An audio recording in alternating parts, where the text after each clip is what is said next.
담임 목사님께서 하나님을 드러내는 삶이라는 제목으로 말씀 증거해 주시겠습니다. 자, 우리 믿음의 고백을 하나님께 드림으로 말씀 앞에 나가도록 하겠습니다. 하나님 나를 사랑하신다. 하나님 내 인생의 크고 비밀한 계획 가지고 계신다. 하나님 오늘도 나와 동행하셔서 그 계획 이루어 주신다. 아멘. 그렇게 될 줄로 믿습니다. 아멘. 성경에 보여주는 죄의 원초적인 모습은 크게 두 가지 모습을 가지고 있는 것 같습니다. 가장 근본적인 모습은 피조물인 사람이 하나님이 되어 살아가려고 하는 것입니다. 창세기 3장에서 사탄이 아담과 하와에게 심어줬던 생각이 바로 이 생각입니다. 결코 하나님을 떠나서 살 수도 없으며 또한 살아서도 안 되는 사람으로 하여금 하나님이 없이도 자기의 삶이 가능하다고 생각되게끔 만드는 것이 죄의 본질입니다. 그리고 성경은 이런 상태를 교만이라고 하는 단어로 설명을 합니다. 그런 점에서 하나님을 믿지 않는 세상에서 가장 흔한 죄가 있다면 그건 교만한 죄일 것입니다. 성경적 관점에서 보면 하나님을 떠나 있는 모든 사람은 교만한 사람들입니다. 물론 우리가 사는 세상에는 교회는 다니지 않지만 다른 사람을 향해서 늘 겸손하고 다른 사람을 섬기는 의인과 같은 존재들이 있을 수 있습니다. 그러나 본질적으로 아무리 누군가보다 자신을 낮추고 섬기는 사람일지라도 하나님께 떠나가 있는 사람은 교만한 사람입니다. 적어도 그의 삶에서 그가 하나님처럼 살고 있기 때문입니다. 두 번째로 우리가 주목해야 되는 죄의 근본적인 모습 중에 하나는 다른 사람을 나의 유익을 위해서 이용하고 희생시키려고 한다는 것입니다. 창세기 3장에서 아담과 하와가 죄를 짓고 창세기 4장에 보면 두 아이를 낳습니다. 가인과 아벨이고 여기서 두 번째 죄가 파생이 되죠. 가인이 아벨을 죽입니다. 가인이 아벨을 왜 죽입니까? 이유는 간단합니다. 가인의 인생에 아벨이 도움이 되지 않는다고 생각하기 때문이죠. 하나님께서 가인의 제사는 받지 않고 아벨의 제사를 받았는데 가인이 이렇게 생각한 것 같습니다. 아벨이 존재하지 않으면 내 제사를 받았을 거라는 것이죠. 아벨은 내 인생에 도움이 되지 않는다 생각하니까 아벨을 죽임으로 하나님 앞에 자기 혼자만 서게끔 만들어 것입니다. 그런 관점에서 놓고 보면 가인에게 있어서 모든 존재는 결국 자신이 성공하기 위해서 필요한 존재이고 이용할 수 있는 존재고 심지어 필요하다면 희생도 가능한 그런 존재일 것입니다. 당연히 이런 죄로부터 성도가 구원을 받아 새 사람이 되었다는 것은 정반대의 모습으로 돌아가는 것이라 보아야 할 것입니다.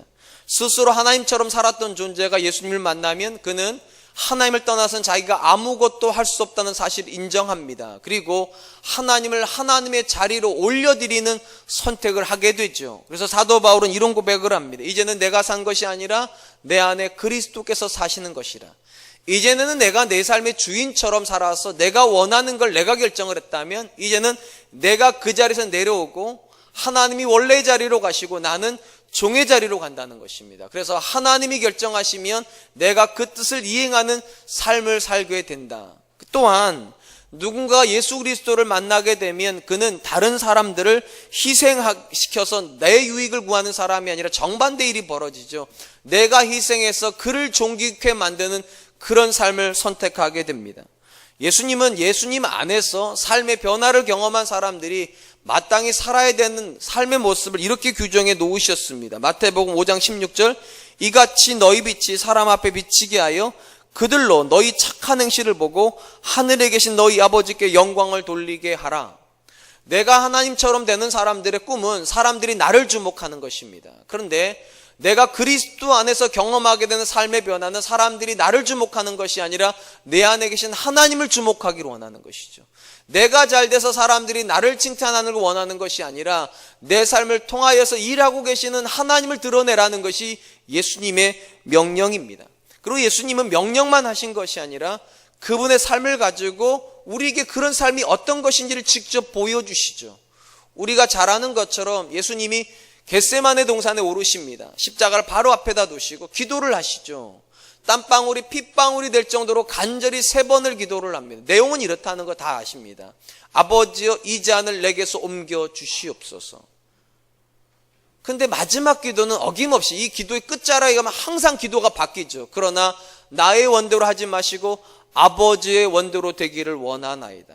상식적으로 생각해 보면 예수님도 성자 하나님이십니다. 쉽게 말하려면 자기를 주장하실 수 있는 권리가 있는 분이라는 것입니다. 그런데 놀랍게도 성자 하나님이신 예수님께서 자기 주장을 포기하십니다.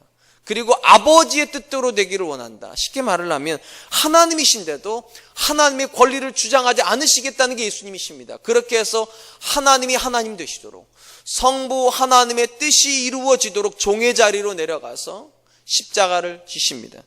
또한 예수님의 십자가가 놀라운 것은 그 당시 사람들에게 예수님의 모습이 충격을 주었기 때문입니다. 그 충격을 성경은 그들의 조롱 속에다가 담고 있습니다.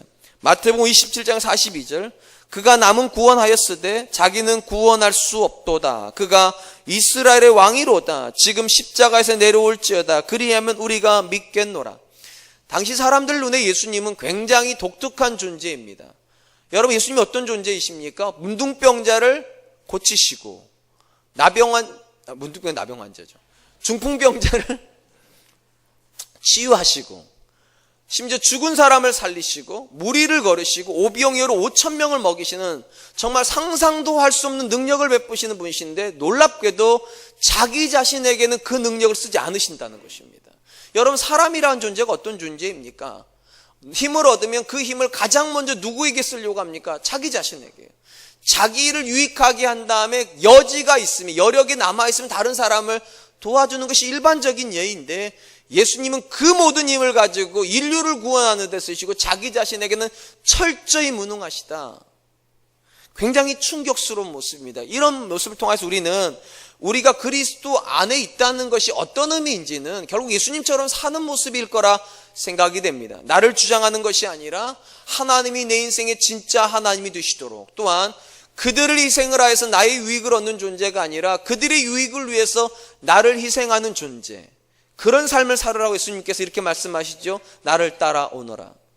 오늘 우리가 살펴보게 본문의 말씀은 예수 그리스도 바깥에서 살고 있는 사람들의 전형적인 삶의 모습과, 그리고 그런 삶에 대해서 하나님께서 주실 수 있는 것이 심판밖에 없다는 것을 우리에게 설명해 주고 있는 본문입니다. 우리가 이전의 시간에 살펴보았던 것처럼 하나님께서 바벨론을 심판하실 수밖에 없었던 이유가 세 가지를 먼저 살펴보았습니다. 그들은 교만하여서 탐욕스러운 삶을 살았고, 그들 안에는 잘못된 인생의 목적이 들어가 있으며, 심지어 그들은 굉장히 불의한 자들이었습니다. 오늘 본문은 그 나머지 두 가지의 또 이유를 하나님께서 우리에게 제시해 주십니다. 그들은 총 5가지의 심판받을 수밖에 없는 죄를 짓고 있었습니다. 오늘 그 네 번째 이유가 이렇게 소개가 됩니다. 하박국 2장 15절입니다. 이웃에게 술을 마시게 하되 자기의 분노를 더하여 그에게 취하게 하고 그 하체를 드러내려 하는 자에게는 화 있을진저. 하나님께서 이 바벨론 사람들에게 지적하시는 심판을 피할 수 없는 죄는 이웃에게 술을 취하게 만드는 존재라는 것입니다. 우리가 하박국 2장 5절 이하에서 바벨론에 대한 설명을 할 때요, 2장 5절에서 가장 먼저 나왔던 게 어떤 거였냐면 그들은 술을 즐겨하는 존재라는 것입니다. 그러니까 자기들이 술을 즐겨했는데 자기들이 먹던 그 술을 이웃 사람들에게 주어서 그들을 취하게 만든다는 것입니다. 이 말을 절대로요, 알코올이라고 생각하지 마세요. 내가 알코올을 먹는데 다른 사람에게 술 먹는데 데려가면 지옥 가나 보다. 단순하지 않아요. 그렇게 단순하지 않아요. 이 본문에 나와 있는 이웃의 나라에게 술을 마시게 했다는 말이 정확히 어떤 의미인지는 모릅니다. 근데 한 가지 분명한 것은 왜 술을 마시게 했는가 목적은 나옵니다. 이렇게 되어 있죠. 그 하체를 드러내려 하는 자에게 화 있을진저. 쉽게 말을 하면 바벨론이 이방 나라에게 술을 권한 이유는 그들이 잘 되라고, 그들이 행복하라고, 그들이 부유해지라고 그런 목적으로 준 게 아니라는 것입니다. 그들의 하체를 다 벗겨내서 수치스럽게 만들려고 술을 취하겠다는 것입니다.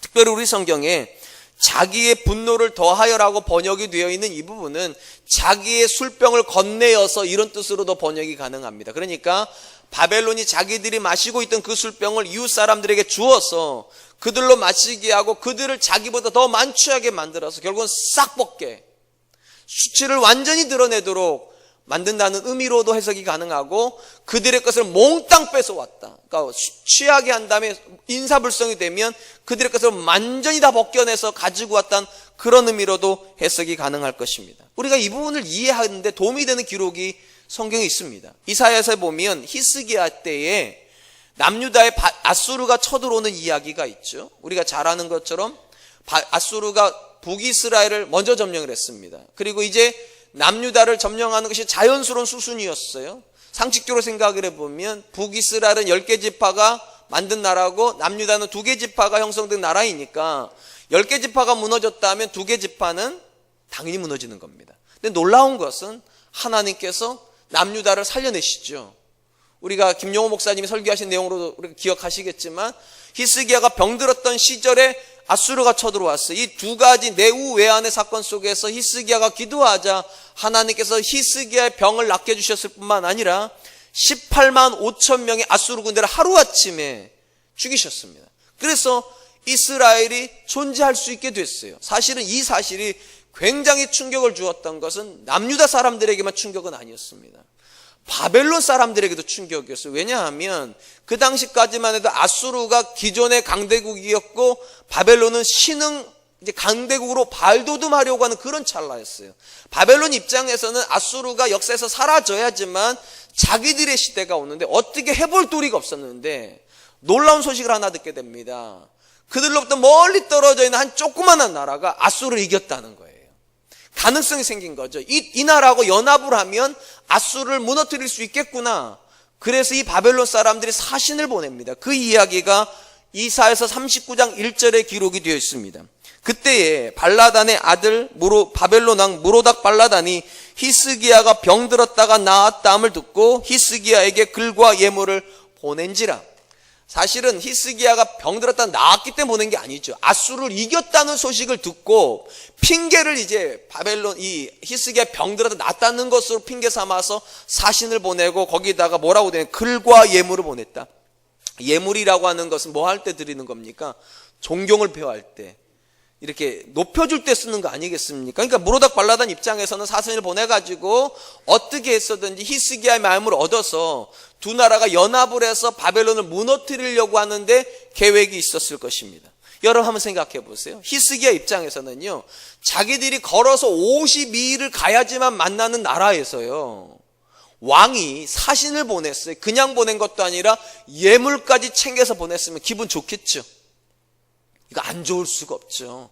그래서 너무 기분이 좋아가지고 성경은 히스기야가 어떻게 했다고 기록을 하는가. 이사야서 39장 2절 히스기야가 사자들로 말미암아 기뻐하여 그들에게 보물창고 곧 은금과 향유와 보배로운 기름과 모든 무기고 있는 것들 다 보여주었으니 히스기야가 궁중의 소유와 전 국내의 소유를 보이지 아니한 것이 없는지라. 이게 술 취하는 겁니다. 히스기야에게 무로닥 발라단 사신이 와가지고 얼마나 립서비스를 했겠어요. 대단하다고, 아수르의 그 강력한 군대를 어떻게 너희 같은 나라가 막아냈느냐고, 인류 역사에서 너희 같은 나라는 없었을 거라고 막 띄워주니까 히스기야가 너무 교만해지는 거죠. 너무 대단한 것 같고, 그냥 어떻게 한다고요? 다 열어 제낀다는 겁니다.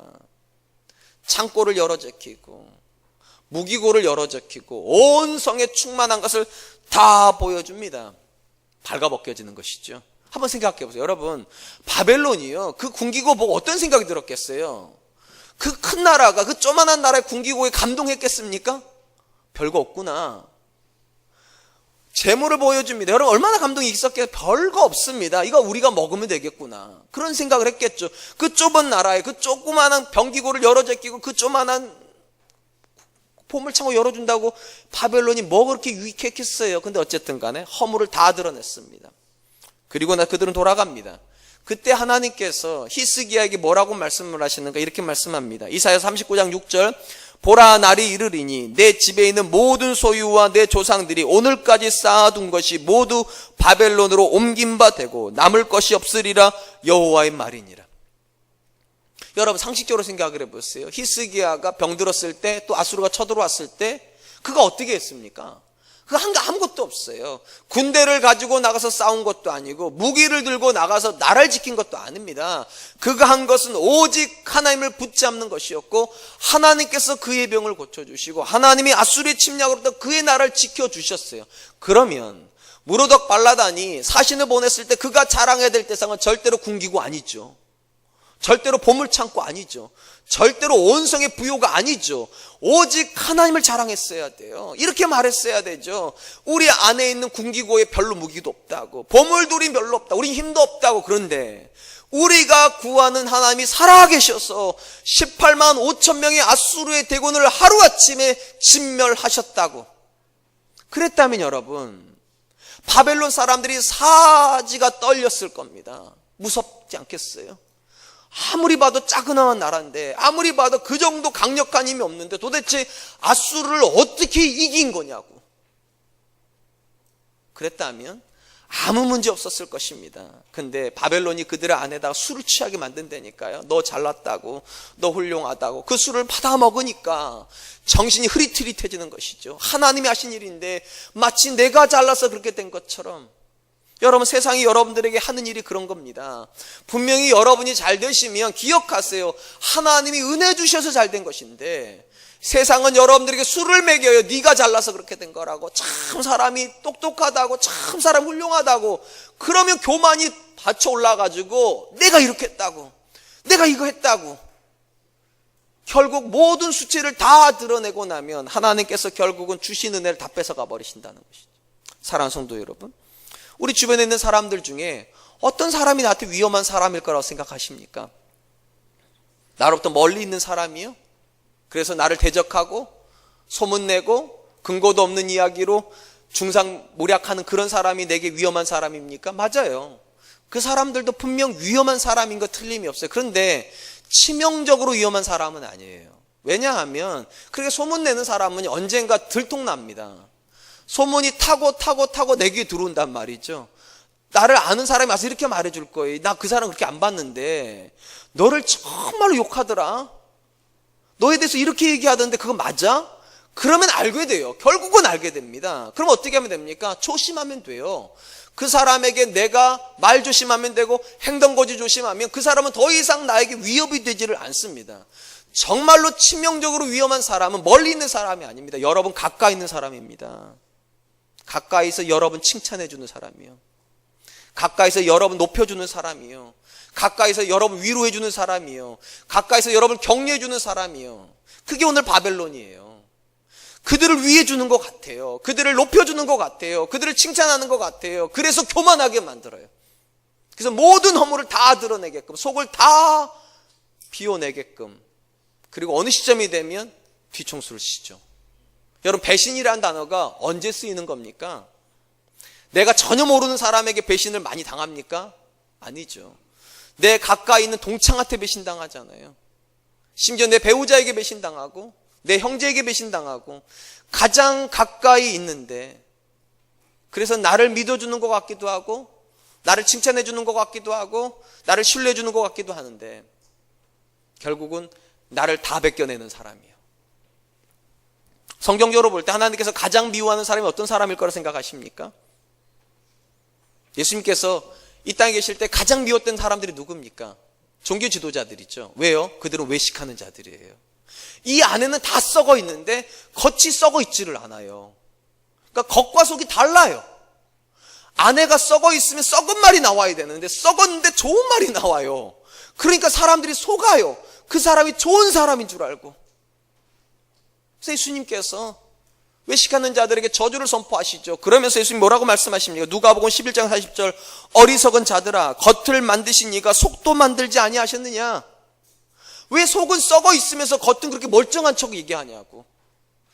속이 썩어 있으면 썩은 말이 나와야 된다는 거예요. 그리고 사람들한테 나를 오해케 하면 안 된다는 거예요. 내가 그 사람 싫어하면 싫어하는 말이 나와야 되는 건데 죄는 그렇게 안 한다는 거죠. 죄는 겉과 속을 다르게 만들어놔요. 내가 미워하는데 그 사람 싫어하는데 그 사람이 날 좋아하게 만들어야 되거든. 그래 나중에 이용해 먹을 수 있으니까. 그러니까 속에도 없는 말을 해요. 속에도 없는 말을. 참 잘하셨다고, 참 훌륭하시다고, 참 나이스하시다고 마음을 얻어야 되니까. 여러분, 세상 사람들은요 이렇게 하면 뭐라고 말하는 줄 아세요? 사회성 좋다고 그럽니다. 처세술이 좋다고 그래. 처세술이요. 모든 사람들을 다 내 편으로 만드니까. 여러분, 처세술이 좋은 게 성경적입니까? 언제부턴가 교회 다니는 사람들도 처세술을 이야기를 해요. 사람들의 마음을 얻어야 된다고. 사랑하는 성도 여러분, 사람들에게 마음을 얻을 필요 없습니다. 하나님의 마음을 얻으세요. 성경의 죄는 다 사람들의 마음을 얻으면서부터 출발이 돼요. 내 아내는 분명히 그 사람 싫어한단 말이죠. 그 사람 무너뜨리고 싶단 말이죠. 그 사람이 없어졌으면 좋겠단 말이죠. 그런데 내가 아직 힘이 없으니까, 마음을 얻어야 되니까 겉다르고 속다른 말을 해요. 성경은 그걸 죄라고 불러요. 혹시 이 자리에 계신 분들 중에 지난주에 사회성 좋게 사신 분 계십니까? 처세술이 너무 좋아서 나를 미워하는 사람 아무도 없고 다 나를 칭찬하고 내가 가면 사람들이 다 좋아한다고. 여러분, 죄 지으신 거예요. 어떻게 모든 사람이 다 나를 좋아할 수 있어요? 예수님도 싫어하는 존재들이 있었다니까요. 그럼 여러분들이 예수님보다 더 좋으신 분들이신 거예요? 분명히 여러분들이 어느 부분에서 타협을 했기 때문일 겁니다. 어느 부분에서 속에도 없는 말을 하셨을 것이고, 어느 부분에서는 정말로 진짜 내가 그냥. 그런데도 웃으면서 하셨을 거예요. 그래서 사람들은 다 여러분 칭찬했을 것이고, 그 사람 참 인성 괜찮다고 그랬을 것이고, 그 사람 참 사회성 좋다고 얘기했을 거예요. 근데 솔직해지자고요.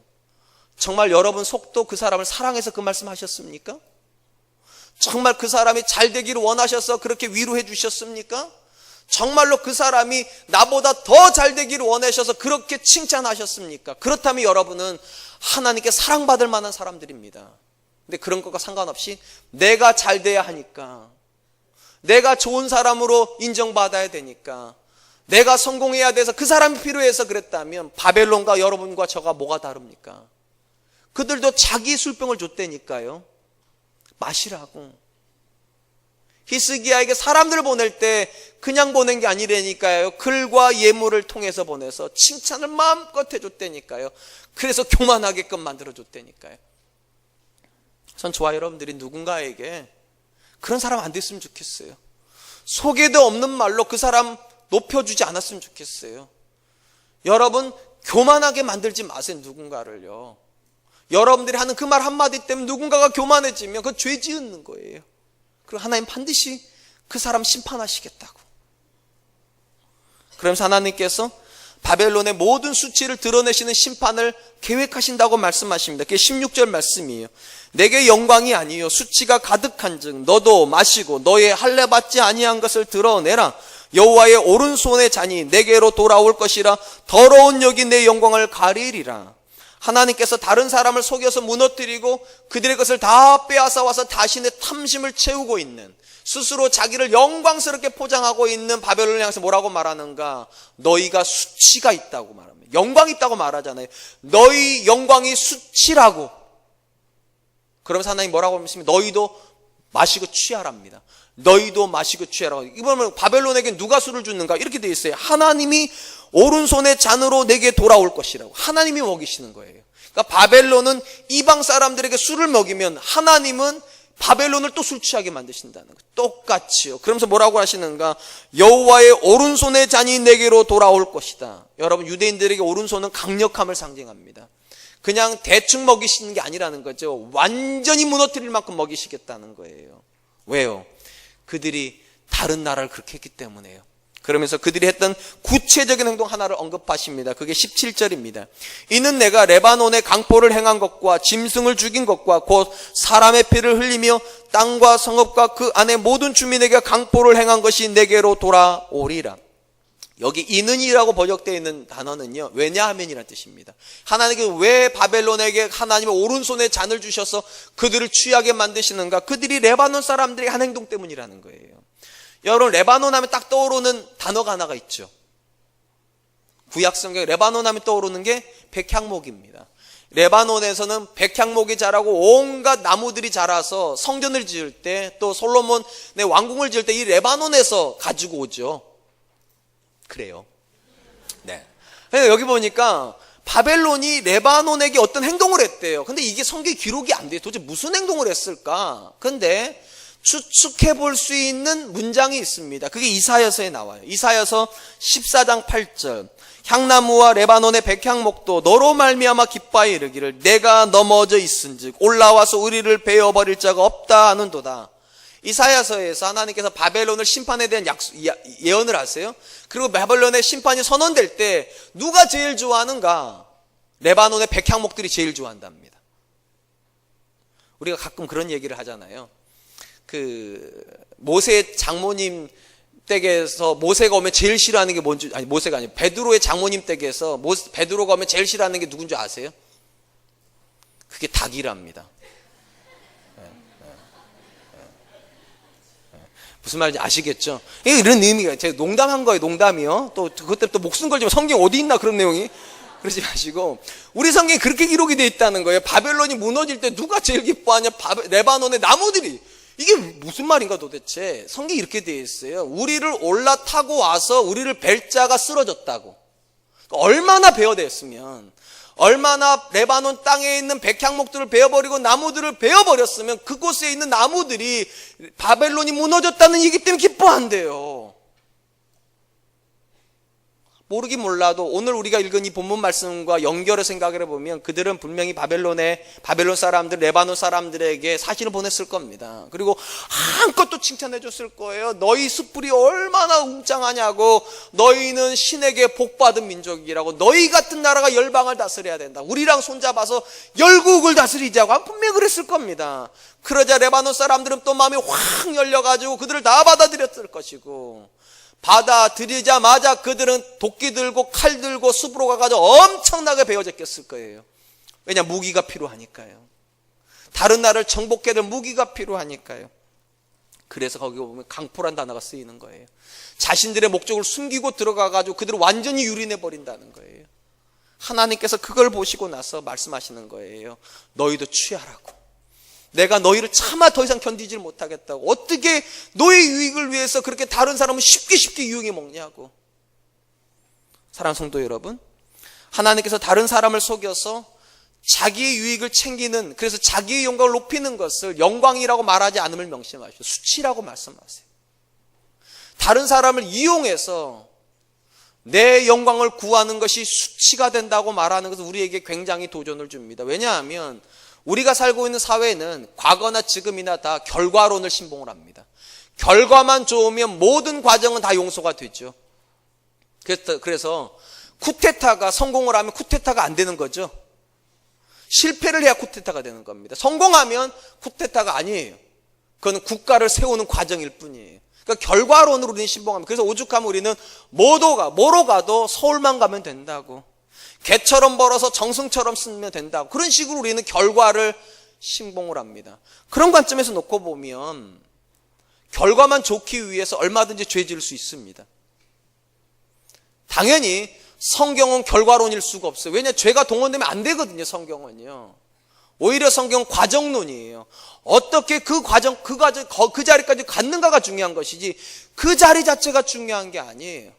요셉이 애굽의 총리가 된 게 중요한 게 아니에요. 어떻게 총리가 되었느냐가 중요한 것이고, 다윗이 왕이 된 게 중요한 게 아니에요. 어떻게 왕이 되었는가가 중요한 것이고, 다니엘이 메데바사 제국의 가장 높은 자리까지 올라가 있다는 게 중요한 것이 아니라 어떻게 그 자리까지 갔는가의 과정이 중요하단 말이에요. 물론 성경 안에도 결과가 무시되지 않아요. 왜냐하면 우리 성경이 이렇게 되어 있잖아요. 모든 것이 합력하여 선을 이루느니라. 그러니까 결과에 대한 보장을 주신단 말이죠. 잘 된다는 보장을 주세요. 근데 성경이 말하는 결론하고 우리가 결과론이라고 말하는 결과는 달라야 됩니다. 근본적으로 다른 거예요. 왜냐하면 결과론이 말하는 결과는 내가 만드는 겁니다. 성경이 말하는 모든 것이 합력과 선으로 있는 건 하나님이 만드시는 거예요. 이 두 개념을 확실히 구별한 단어가 있습니다. 세상 사람들이 굉장히 자주 쓰는데 성경은 거의 안 쓰는 단어가 한 단어가 있습니다. 그게 성공이라는 단어입니다. 참 신기하죠? 제가 어디 가면 어떤 분들이 저를 소개할 때 다른 분 이렇게 해요. 이분이 젊은 나이에 목회 성공하셨다고. 제가 그런 분입니다. 네. 저를 소개하면서 이분 얼굴 보고 젊다고 이러면 젊은데 분당에서 굉장히 큰 교회에서 성공하셨다고. 굉장히 기분 좋아요. 사람이니까요. 근데 생각해봐요. 뭐가 성공이지? 성경에 성공이라는 단어가 없어요. 대신에 새로운 단어가 하나가 들어와 있죠. 성경에는요. 세상 사람 전혀 안 쓰는 단어예요. 형통이란 단어예요. 두 가지가 다 외형적으로는 똑같습니다. 잘 되는 거예요. 요셉은 형통해서 애굽의 총리가 된 것이고, 다윗은 형통해서 이스라엘의 왕이 된 것이고, 다니엘은 형통해서 메데바사족의 총리가 된 거예요. 그러니까 형태는 똑같대요. 그런데 놀랍게도 성경은 세상 사람들이 즐겨 쓰는 성공이라는 단어를 안 쓰고 형통이라고 하는 독특한 단어를 써요. 왜냐하면 두 개를 구분하기 위함입니다. 성공은 내가 만드는 것입니다. 그리고 내가 성공을 하면 사람들은 나를 주목합니다. 형통은 하나님이 만드시는 것입니다. 그리고 누군가가 형통을 하면 사람들은 그 사람을 보는 것이 아니라 그 사람 안에 계시는 하나님을 보는 것입니다. 그래서 우리는 요셉을 성공했다고 말하지 않아요. 그는 형통한 사람이라고 말하는 것이죠. 우리는 다윗을 성공한 사람이라고 부르지 않아요. 그는 형통한 사람이에요. 왜냐하면 다윗이 다윗 될 수 있는 것, 다윗의 고백이잖아요. 여호와가 나의 목자시니. 요셉이 요셉 될 수 있었던 것, 형들이 나를 이곳에 보내셔서 한탄하지 마십시오. 여호와가 나를 보내셨다고. 주어가 하나님이에요. 사랑하는 성도 여러분, 우리 삶에서 무엇이 영광입니까? 또 무엇이 수치입니까? 절대로 가난해지는 게 수치도 아니고요, 성공하는 것이 영광도 아닙니다. 가장 중요한 것은 하나님이에요. 여러분이 아무리 성공을 해도 그곳에 하나님이 계시지 않으면 그건 수치입니다. 여러분이 아무리 실패해도 실패의 자리로 내려갈 수밖에 없었던 이유가 하나님이라면 그 실패가 성공의 근간이 될 것입니다. 형통의 근간이 될 거예요. 결국 요셉은 하나님 때문에 감옥에 내려가 있었거든요. 과정이죠. 그리고 하나님께 그 요셉을 지극히 높여서 온 애굽의 가장 높은 자리에 앉히십니다. 사랑하는 성도 여러분, 무엇을 꿈꾸십니까? 어떤 것이 여러분의 삶의 목적입니까? 뭐로 가도 성공입니까? 개처럼 벌어도 상관없고 정승처럼만 쓰면 되는 것입니까? 성경 그 지지하지 않습니다. 그리고 그런 사람들을 향하여서는 그들의 영광이 수치가 될 거라고, 하나님께서 반드시 낮추어 놓으시겠다고. 저는 우리 사랑과 은혜교회가 형통한 교회 되었으면 좋겠습니다. 사람들이 저를 소개할 때 성공한 목사가 아니라 형통한 목사라고 소개했으면 좋겠고, 제가 우리 장로님들 소개할 때도, 우리 권사님들 소개할 때도, 우리 교회를 소개할 때도 성공한 교회가 아니라 형통한 교회라고, 하나님께서 인도하시고 하나님이 함께 계시며 앞으로도 하나님이 함께 해주실 교회. 아멘. 그 목적이어야지 우리에게 영광이 될 줄로 믿습니다. 마지막으로 하나님께서 바벨론을 심판하실 수밖에 없다고 말씀하시는 이유는 그들의 우상 숭배 때문입니다. 18절로 19절입니다. 새긴 우상은 그 새겨 만든 자에게 무엇이 유익하겠느냐? 부어 만든 우상은 거짓 스승이라 만든 자가 이 말하지 못하는 우상을 의지하니 무엇이 유익하겠느냐?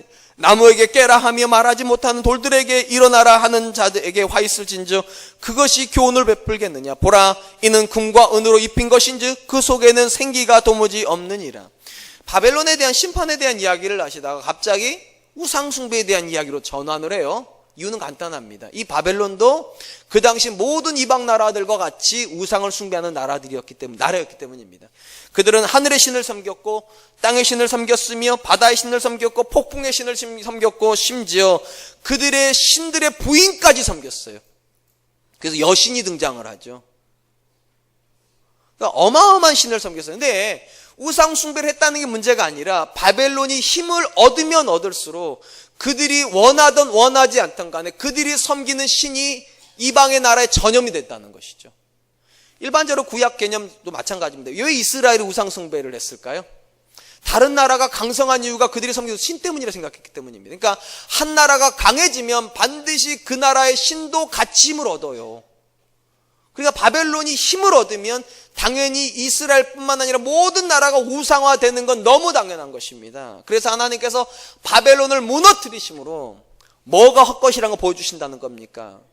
우상이 헛것이라는 걸 보여주시겠다는 거예요. 그리고 궁극적으로 그걸 통해서 하나님께서 드러내고 싶어 하시는 메시지가 20절 말씀입니다. 오직 여호와는 그 성전에 계시니 온 땅은 그 앞에 잠잠할지니라 하시니라. 우리 성경에 오직이라고 되어 있는 단어가 히브리어로 와우라고 하는 단어인데요, 그러나라고 번역을 해야 됩니다. 그러니까 이 땅에, 온 땅에 수많은 우상들이 있고 수많은 우상을 자랑하는 사람들이 있을지라도 하나님은 그 우상들을 다 심판하심으로 오직 하나님만이 살아계시는 분이시라는 걸, 오직 하나님만이 성전에 계신 분이라는 걸 드러내시겠다는 거예요. 제가 앞에서 그런 말씀 드렸지 않습니까? 죄가 보여주는 가장 근본적인 개념이 두 가지인데, 첫 번째 개념이 죄가 들어오면 스스로 하나님처럼 살려고 한다고. 그죠? 그럼 분명히 바벨론 사람들도 죄가 들어갔으니까 스스로 신이 되려고 했던 존재들일 것입니다. 그러면 아이러니한 것은 왜 스스로 신이 되려고 하는 사람들이 우상을 만드는 거죠? 역설적이잖아요. 말이 안 되잖아요. 스스로 하나님처럼 되려고 하는 죄인들은 놀랍게도 성경에서 다 우상을 만들어요. 우상을 없애버려야 될 것 같은데, 있었던 신도 부정해야 될 것 같은데, 놀랍게도 죄인들은 누가 가르쳐주지도 않아도 신을 만듭니다. 우리가 종종 그러지 않습니까? 나는 무신론자라고 말하는 분들이 계세요. 여러분 진짜 무신론자일까요? 아닙니다. 그 사람이 이러죠. 내 주먹을 믿으라고. 주먹이 신입니다. 진짜 무신론이 있다고 말하는 분도 계세요. 근데 그에게 있어서 대부분은 돈이 신입니다. 돈으로 뭐든지 할 수 있다 생각해요. 그래서 하나님 필요치가 않은 거죠. 그러니까 엄밀히 말하면 이 땅엔 두 종류의 사람밖에 없습니다. 하나님을 섬기거나 우상을 섬기거나. 그리고 우상을 섬기는 건 절대로 우상을 섬기려고 섬기는 게 아닙니다. 결국은 우상을 통하여서 내가 신적인 권위를 가지려고 하는 것이죠. 그래서 우상은 절대로 신일 수가 없습니다. 하인이죠. 나를 신으로 만들어주기 위해서 필요한 존재일 뿐입니다. 혹시 이 자리에 계신 분들은 여러분들이 교회에 와 있고 하나님을 믿기 때문에 우상 숭배 안 한다고 자신할 수 있습니까? 제가 앞에서 말씀드렸잖아요. 우상의 가장 근본적인 목적은요, 내가 높아지는 것입니다. 그러려고 만드는 거예요. 여러분들이 하나님을 믿는 목적이 여러분이 높아지는 것이라면 똑같은 우상 숭배입니다. 하나님의 뜻이 아니라 내가 원하는 무언가를 얻기 위해서 하나님이 필요하다면 그거는 요청된 신이지, 필요한 신이지 하나님일 수는 없어요. 하나님은 여러분을 창조하시고 여러분을 통하여서 그분의 뜻을 이루기를 원하시는 분이시지, 이게 뒤집혀지는 것은 성경이 말하는 하나님 아니에요. 바벨론이 왜 그렇게 많은 우상을 만들었는가? 자기들의 뜻을 이루는데 필요했기 때문이에요. 바다를 건너가서 다른 나라를 지배하려고 그러면 바다의 신이 필요한 거 아니에요. 자기를 보호해 줘야 되니까. 산으로 올라가서 성을 무너뜨리려면 산의 신이 필요한 거 아닙니까? 하늘에서 비가 오면 전쟁이 힘드니까 하늘의 신이 필요한 거 아니겠냐고요. 다 자기 목적을 이루기 위해서 필요한 신들이 다 우상으로 만들어지는 거예요. 그리고 하나님은 그것들이 다 헛것이라는 걸 보여주시기 위해서 우상 숭배하는 자를 철저히 진멸하시겠다. 사랑하는 성도 여러분, 한번 스스로에게 솔직하게 물어보십시오. 여러분들에게 가장 중요한 것이 무엇입니까? 하나님입니까? 나입니까? 더 노골적으로 물어볼게요. 이 자리에 계신 대부분 부모님들은 나보다 더 중요한 이들이 있으니까. 자녀들이요.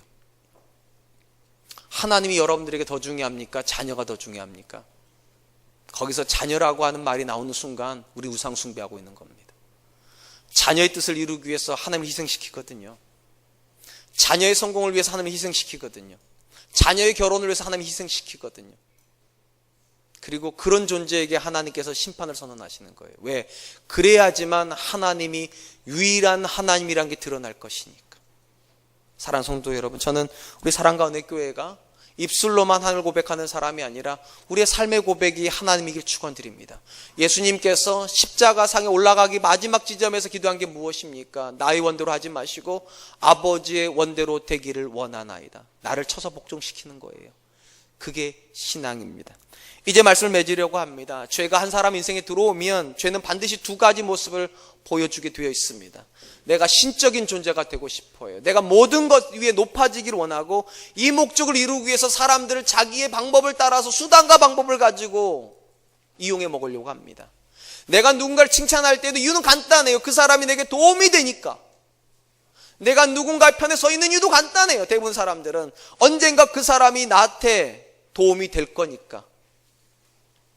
그런 목적이라면 우리는 죄 속에 있는 것입니다. 우리가 하나님 안에 있다는 것은 우리 뜻을 이루려고 하는 것이 아닙니다. 하나님 뜻을 이루려고 하는 것이에요. 그리고 하나님 뜻을 이루기 위해서 철저하게 죽여야 될 대상이 내 자신입니다.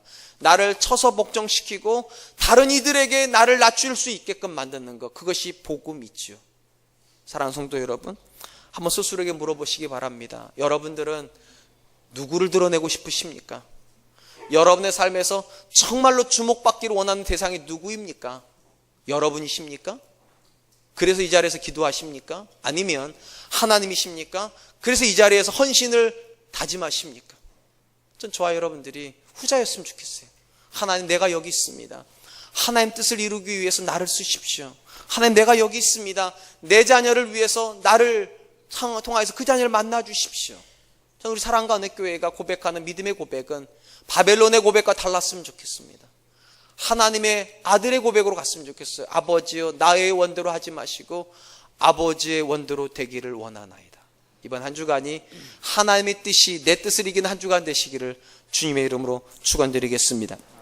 이제 우리는 이렇게 찬양할 텐데요, 주의 손에 나의 손을 포개고 찬양하려고 합니다. 찬양의 가사가 참 멋있어요.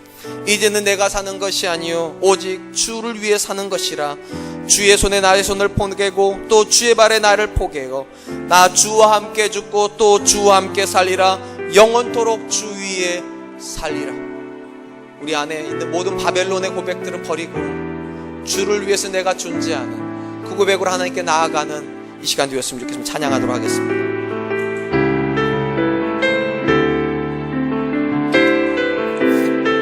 주보혈 날 정결케 하고 주보혈 날 자유케 하니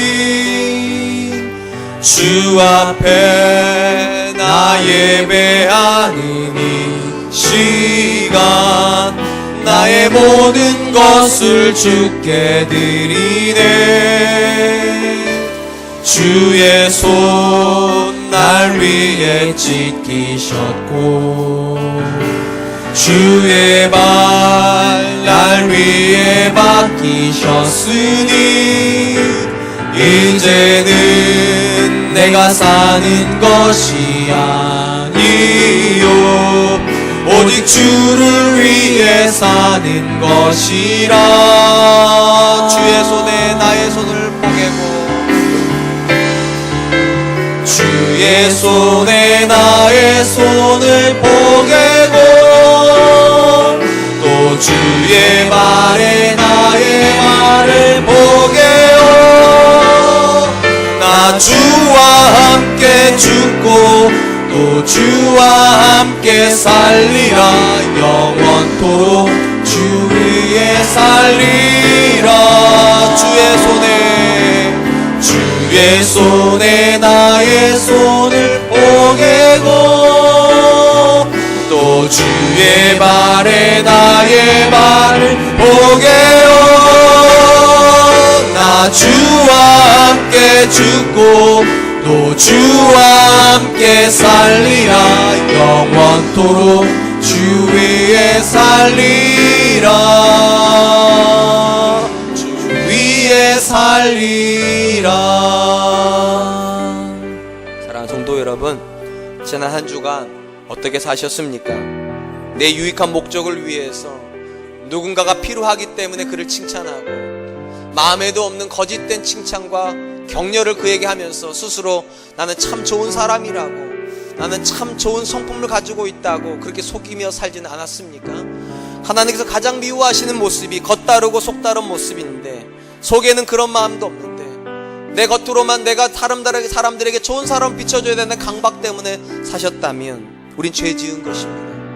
하나님께 이렇게 기도했으면 좋겠습니다. 하나님께 기뻐하시는 겉의 모습과 하나님께서 기뻐하시는 속의 모습이 일치한 사람 되게 하여 주시옵시고 누군가를 이용하기 위해서가 아니라 누군가를 섬기기 위해서 그의 곁에 있는 사람 되게 하여 주시옵소서.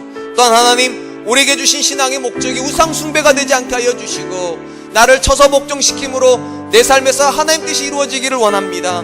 하나님, 사람들이 나를 주목하는 것이 아니라 내 안에 계신 하나님을 주목하게 하여 주시고 성공이 인생의 목적이 아니라 형통이 삶의 목적이 될 수 있도록 주님 도와주시옵소서. 오늘도 하나님과 동행하여 세상 가운데 하나님을 드러내는 삶을 살게 하여 주시옵소서. 우리 같이 한번 기도하도록 하겠습니다. 기도합니다. 하나님 아버지, 하나님 감사합니다. 오늘도 하나님께서 우리 한 시간 주셔서 우리로 하나님 말씀 앞에 서게 하여